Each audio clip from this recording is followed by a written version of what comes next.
একটা কাঠের ফসল পরিষ্কার করলে তার 10-15 টাকা করে কাজ সেটার জন্য সুস্থ হলে এখন রাফ ইউজ করা যায়। এখন আমরা বর্তমানে আমরা ব্যাটারি মাইট খাওয়া পার্টিকেলের জিনিস করেছে, প্লাস্টিক করেছে, এইগুলোকে আমরা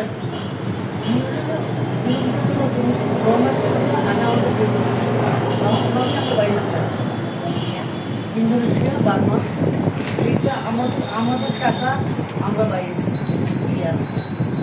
এখন এর যার ফলে জিনিসপত্র আমাদের দাম বেশি, ডলারের মাল আসে, দাম বাড়ে।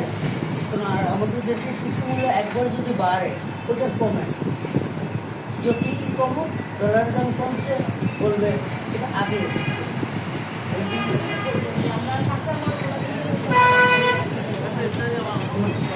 আমাদের যে কাজের যেগুলো আসবে সবগুলো ইন্দোনেশিয়া বাড়বে।